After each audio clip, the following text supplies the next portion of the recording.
wants justice. He wants justice. She wants justice. We demand justice. Long live unity. Long live Dr. Unity. We want justice. He wants.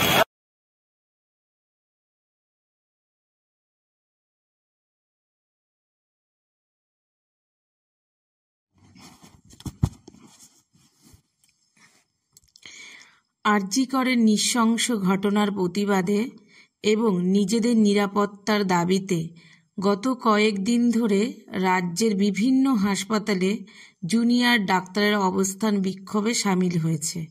ব্যাহত হচ্ছে চিকিৎসা পরিষেবা, বিপদে পড়ছে রোগীরা।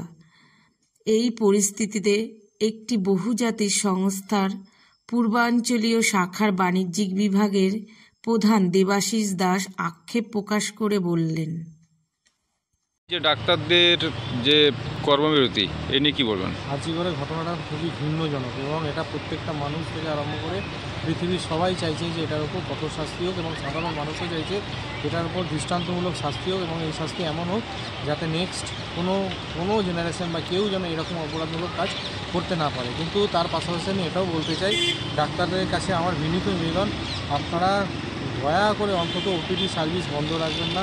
আপনারা যে আন্দোলন করছেন সেই আন্দোলন থেকে বিরত হয়ে আপনারাও পেশেন্টদেরকে আপনারা সার্ভিস দিন। এটা আপনাদের কাছে আমার হাত জোর করে রিকোয়েস্ট। যদি আজকে সাধারণ মানুষ আপনাদের সেবা না পায় তাহলে যাবে কোথায়? আর ডাক্তার হয়ে আপনারা তো সেবামূলক প্রতিষ্ঠানে কাজ সেবার জন্যই আপনারা রপ্ত হয়েছেন। তো এই কারণে আমার ডাক্তারের কাছে আমার একান্তভাবে অনুরোধ, আমাদের মতো সাধারণ মানুষের যদি আজকে ঘরে কেউ অসুস্থ হয়ে পড়ে, কেউ সিরিয়াস হয়ে যায়, কেউ অ্যাক্সিডেন্ট হয়ে যায়, তখন আমরা জেনারেলি সাধারণ লোক তারা গভর্নমেন্ট হসপিটালেই যাই এবং গভর্নমেন্ট হসপিটালে ওয়ার্ল্ড ক্লাস ফেসিলিটি আছে এবং আপনাদের মতো এত ভালো ভালো ডাক্তার, এত ওয়ার্ল্ড ক্লাস ডাক্তার সেটা প্রাইভেটেও নেই।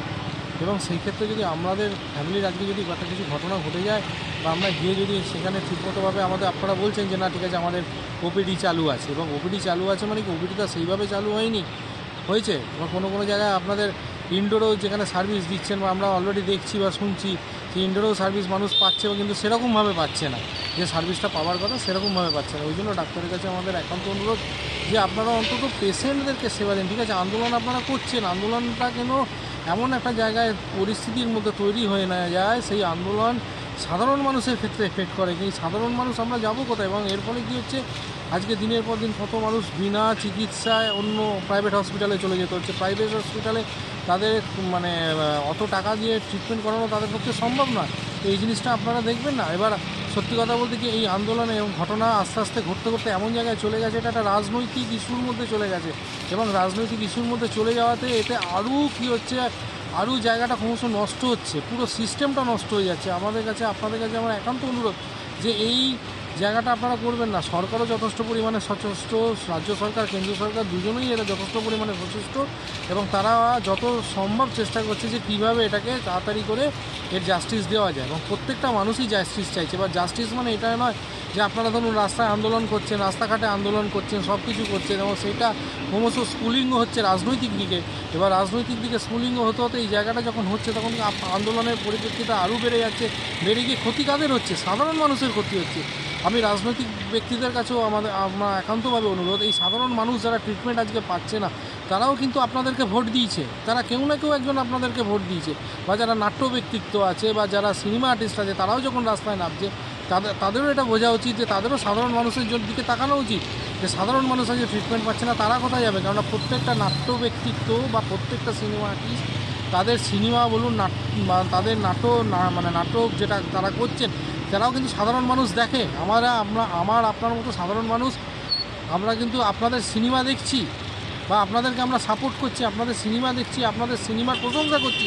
তাহলে আমাদের মতো সাধারণ মানুষের ক্ষেত্রে আপনারা কেন বলছেন না যে এদেরও তো ট্রিটমেন্ট হচ্ছে না, সেই ট্রিটমেন্টটা কেন আপনারা ডাক্তারকে গিয়ে রিকোয়েস্ট করছেন না যে আপনারা যারা আছেন আজকে ভালো যারা আপনারা নাট্য ব্যক্তিত্ব থেকে আরম্ভ করে সিনেমা আর্টিস্ট থেকে আরম্ভ করে সমাজের যারা উঁচু স্তরে সেই মানুষ তারা কেন এগিয়ে এসে বলছেন না যে ডাক্তারদেরকে আপনারা এই কর্মবিরতি থেকে উঠে যান, কর্মবিরতি থেকে উঠে অ্যাটলিস্ট যেন এটাকে আপনারা সাধারণ মানুষের দিকে তাকিয়ে আপনারা এই জায়গাটাকে সরলতার জায়গায় নিয়ে আসুন এবং সাধারণ মানুষের আপনারা ট্রিটমেন্ট করুন। আপনাদের কাছে আমাদের হাত জোর করে অনুরোধ। আর যত আমরা দেখছি এই ফেসবুক থেকে, সোশ্যাল মিডিয়া থেকে নানা রকম উল্টো পাল্টা পোস্ট আসছে, সেই পোস্টগুলো আরও ভয়ানক দিকে যাচ্ছে। এটা করবেন না, এটা করবেন না। আপনাদের কাছে একান্ত অনুরোধ, এটা করবেন না। এতে সাধারণ মানুষ, সাধারণ পেশেন্ট যারা আছে তাদের ক্ষতি হচ্ছে। সেই ক্ষতিটা অন্তত আপনারা দেখান। সেই ক্ষতিটাও কিন্তু অনেক বড় ক্ষতি আমাদের সাধারণ মানুষের ক্ষেত্রে, সেটা অনেক বড় ক্ষতি। আমরা সাধারণ মানুষ প্রাইভেট হসপিটালে গিয়ে আমাদের ক্ষমতা নেই যে সেইখানে দাঁড়িয়ে আমরা সেই ট্রিটমেন্ট করব। তাহলে মানুষ যাবে কোথায়? এই মানুষের সহযোগিতায় তো আপনারা সবাই মিলে আমরা দাঁড়িয়ে আছি। তাহলে এই ক্ষেত্রে আপনারা এইটুকু চিন্তা করবেন না যে সাধারণ মানুষের আজকে যে ট্রিটমেন্ট হচ্ছে না তার কি হবে।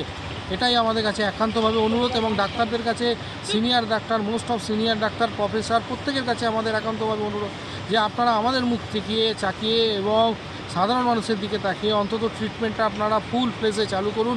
এবং আমি কোর্টের কাছেও হাত জোর করে রিকোয়েস্ট করব যে স্যার আপনারা এটা দেখুন এবং দেখে ইমিডিয়েটলি সাধারণ মানুষের দিকে তাকিয়ে অন্তত ডাক্তারকে রিকোয়েস্ট করুন যে আপনারা ফুল ফ্লেজে যেরকমভাবে হোক আপনারা সার্ভিস দিতে চেষ্টা করুন।